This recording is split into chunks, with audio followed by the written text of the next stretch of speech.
It's time again for our weekly look back at the weekend news in our Reporter Rewind. Joining us this week at the round table, we have freelance journalist Nicolas Niarchos, who's written for The Guardian and the independent newspapers, and Derek Dingle, who is the editor-in-chief of Black Enterprise magazine. We thank you both for being here with us. Thank you for having me. And welcome. Nicolas was just with us last week. You liked it so much you came back. Appreciate it. We do appreciate having you. We've talked to you on the Rise Network. Yes. So a lot of news, of course, is always going on. Let's start with, I think we're going to start with the NSA spying. Of course, today, Secretary of State John Kerry came out and said that perhaps the NSA, or he didn't even say perhaps, the NSA went too far. So let me just get your perspective. I'll start with you, Derek, of how this story has unfolded. It's almost been a rose petal at a time, if you will, over the weeks. Well, it's been a real, it has created a lack of confidence in government and our agencies when you have this level of surveillance. You have the NSA, seemingly a rogue agency, engaging in this surveillance of our allies, domestically, of the press, and it's raised real concerns. And the biggest problem is that the administration hasn't been able to clearly come out and say, what is the challenge, what is their policy, so they have a messaging problem there. And I think what's going to work in, the public's favor is some legislation that reforms the NSA's practices. Right now, there's legislation called the Freedom Act that's going to look at, the activities that are related to surveillance and how agencies can take information from servers and police that. And that's what needs to be done in this process. Well, let's not forget exactly how the NSA, in what state the NSA, perhaps I should say, found itself after, pre-9/11. It was a small agency. It was an agency which was looking for a mission. And slowly but surely, it managed to make its mission terrorism. It managed to make a mission, as I say, a mission for itself. And I do think that this radical expansion of the NSA could only lead to revelations such as these. So I think that your question with the former CIA officer just before, I think that was interesting because I do think we'll see more revelations. And I've been working on stories around the subject, and I think that liberties are not guarded by legislation, and I think that, as Mr. Dingle says, legislation is very important. But don't we have to remember, though, that the legislation that is in place now that allows this surveillance came out of an attack on our country. So this is all, and I'm just throwing this out for you to discuss, but this is all egregious as long as we're safe and nobody's attacking us. But the minute they are, we want to know about it before it happens. But now you're looking at a surveillance that was used for national security. And they've expanded what national security is about to look at, global economic crisis, and basically surveilling our allies. And this is very embarrassing for the administration, especially this week. The president and the administration had a conference called Select USA to try to get foreign investment in the United States. So we're talking to countries that would be our allies to invest in us, and we're spying on them. And we're spying on them. But let me jump in there, though. We are spying on them, but aren't they spying on us? Doesn't everybody spy on everybody? Well, I think it's not quite as Manichaean as you might suggest. Ooh, I like that word. Let me write that down. I think it's certainly it's certainly an issue when you have active terrorist cells. But let's not forget that the FISA Act is an act from 1978. The FISA Amendments Act was passed in 2008 after the Bush-era TSP warrantless wiretapping program was disbanded. So I think that both both people's securities and also the national security interest have to be weighed. I think your question about business is a particularly interesting one, because readers of the New York Times today read a story about how business is being affected by this spying scandal. And I think that to Republicans who support the NSA, I think that is a powerful argument. I think that business being affected, business engaging in this rollout of technology and huge expenses is not good for business. It's making American businesses uncompetitive at a time when they should be more competitive. Yeah, and you're talking about businesses like Google and Yahoo. They're they're encrypting their data so that when it transfers, it's not as easily surveilled. And that's why they're pushing the Freedom Act. They want to have some curbs, and of course we want to keep the country safe, but power must not go unchecked. And I think that the important thing about this piece of legislation that you're talking about, which is sponsored by Senator Wyden, Udall, and of course Rand Paul from Kentucky, is that this piece of legislation will allow people to have their day in court. This piece of legislation will allow judicial oversight. And I always think more oversight is better than less oversight, because this is a very unlegislated area. And especially when you're talking about people's rights to privacy, I'm imagining, yes. Yeah, and you're going to continue to see this play out as Dianne Feinstein has a piece of legislation that's also seeking to curb it, but doesn't want to go as far as taking the powers away from the NSA. So there's going to be yet another battle in Washington over information and surveillance and what's in the best interest of the country. Yeah, I think at best it will be a tough row to hoe, if you will, because there's some very real nuances here. I want to turn the corner just a little bit, talk about something else. And speaking of oversight, of course, one of the big debacles that's been in the news for a couple of weeks now has been the rollout of the Affordable Care Act and the website that has been an absolute debacle, and that's a word that I think everybody has used, including the Kathleen Sebelius. And you bring up the name. I was just about to say, should she keep her job?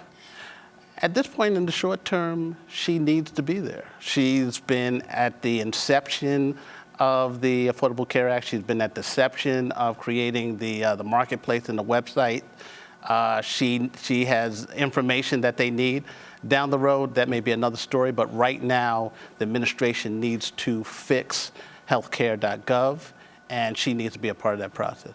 Well, I'd just like to say, Ms. Sebelius went through a trial by fire earlier this week, and I think this story is not so much a story about her. I think it's a story about the contractor, the Verizon contractor, which they've had outages at their plant, and I think that this asks a very serious question about government. Why is government subcontracting, contracting, putting out a lot of its own functions to private companies which may not be able to do the job? And I think that if Sebelius stays, this is, she is somebody who will be able to work with Verizon, as you said, and she's somebody who's been there from the beginning. Well, you've had 55 contractors involved in this. That's a lot of expertise, numbers going up to 600 million. But one thing we shouldn't lose sight of is that when Medicare Part D rolled out some 8 years ago, it had website glitches. There was a bipartisan group that worked together to fix it, and now it's a celebrated program. It's very effective. Same problems with Romney Care in Massachusetts. And President Obama made that point this week. And this week, Deval Patrick talked about how they had to fix that. This is a massive program that has the potential of ensuring, tens of millions of people. Yes, the rollout was a disaster, but it can be fixed. Well, and I think, as you can hear, I'm from England, and I'm always stunned that this country doesn't have a national healthcare system. I think the single-payer option makes far more sense, and I think that this debacle speaks to as well as the contractor issue, just the massive amount of confusion, government bureaucracy, and waste, $400 billion worth of administrative waste, that is in a system in which insurance companies have to be the middlemen. And also speaks to politics, because you had 36 states that didn't have to have their own sites. And the sites that the 14 sites that are state-run, those didn't have the same problems as healthcare.gov. So during the compromises and negotiations, it compromised the process. Yeah, and said more specifically, it wasn't that those 36 states didn't have to, they opted not to. And they had the ability not to. Right, yeah. And that was part of the politics, because of those states run by a number of Republicans, and let's put it on the table, they want the program to fail. I'll say some Republicans, and there's a good number of members of Congress that wants this to fail. Well, they've stated that as an agenda. Yeah. There's, the Republican Party, they set that as an agenda when it passed, that would be their goal, to defund or repeal the Affordable Care Act. So yes, you're very right about that. This is what I want to ask you, Derek, about your readers. I mean, you have your finger on the pulse of a lot of people with the readership of Black Enterprise. What kind of response are you getting? Well, there's a lot of confusion. They're very concerned. The president said that you didn't have to, if you have your existing insurance, you wouldn't lose it. Yes, if you have insurance from the government and your employer, you can keep that insurance. But it didn't speak specifically to those individuals who take out their own policy. And now Blue Cross and Blue Shield and a number of other insurers, gave them cancellation notices. And now they have until January 1 to gain insurance at a time when they have these technical glitches. So there's a lot of concern there. There's a lot of concern around small business and how they can manage through these healthcare exchanges and fulfill the promises that they've told their employees. And then there's a lot of credibility challenges in terms of those people who were endorsing this. And now they have to explain that to their constituencies, if you will, why this isn't working. Okay. And let's not forget that this is also a story of misinformation. I mean, you're saying your readers are concerned, and I think that people are concerned about this. But I think there's also a lot of, as I say, misinformation out there. And there's this kind of fear of huge hikes in healthcare rates. And I think that we haven't demonstrably seen that people who have proper insurance, and I don't talk about junk insurance in the way that perhaps these people who have these $50 plans, perhaps. That's not proper healthcare insurance, and that's one of the reasons that Obamacare went into play.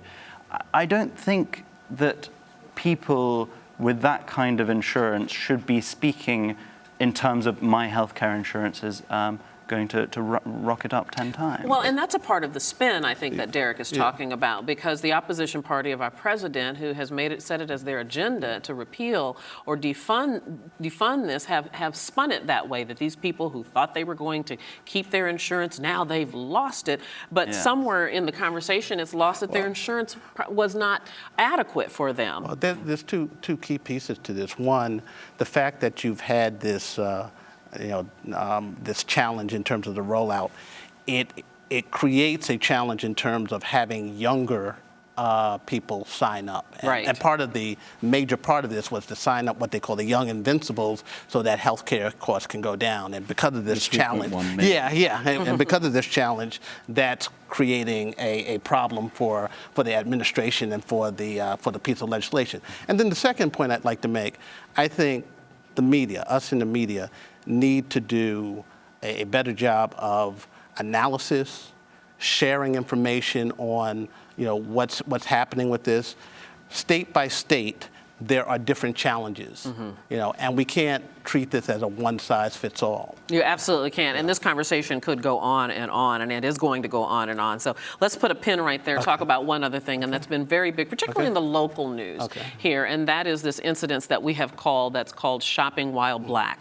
And that comes from, in case you don't know, Nicolas, and I'm not being patronizing by saying this, but there's a saying in the U.S. for African Americans that there are some people that get pulled over by the police for the sole crime of driving while black, just because of the color of their skin. And so that's where this comes from. And of course, a couple of shoppers have lodged their complaints of being improperly treated after shopping at these high-end stores. Well, I'm British, so the American vernacular is obviously a complete mystery to me anyway.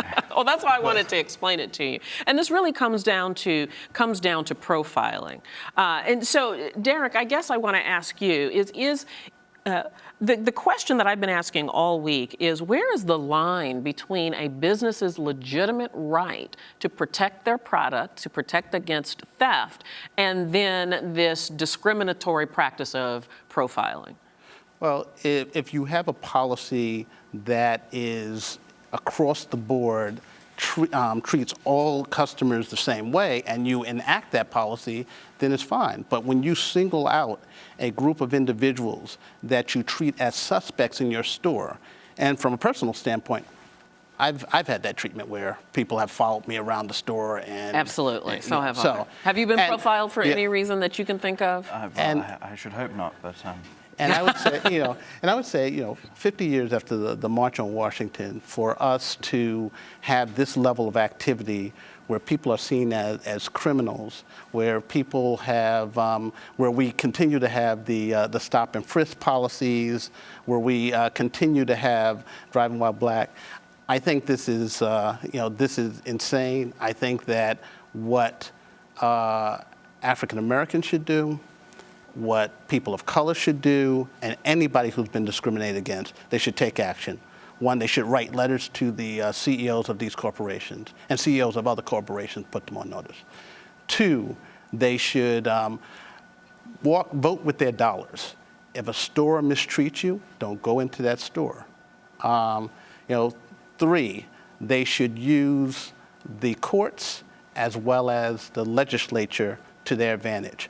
This stop and frisk action in which the appellate court halted the changes in stop and frisk. And then because of accusations of misconduct or partiality of the judge. Yes. I think that should be fought. You were going to say? Well, I mean, the voting with one's dollars is obviously a very important part of this. I mean, I read the other day that African Americans have a $1 trillion spending power. So I think it's bad business. But I think any type of profiling is horrific. And but I'd like to focus in very quickly on the media angle here. Okay, do it very briefly. And I think that the media angle is interesting. Why is the New York Times why didn't the New York Times originally cover this story? And I think that it is a story that is, people think, I'm trying to sum up, so cogs whirring. You got like 5 seconds, go now. Okay, well, I think that it's a story that should be covered by media, and I think that you're very, very right. And that's why you have a black enterprise to cover this story. There you go. We'll have to stop it right there. It's been a great conversation, Derek Dingle. So nice to meet you. It's a pleasure. Niarchos, thank you. Come back anytime. We'd love to see both of you again. Have a great weekend. We want to thank you for joining us. Have a good weekend. See you on Monday. Bye-bye.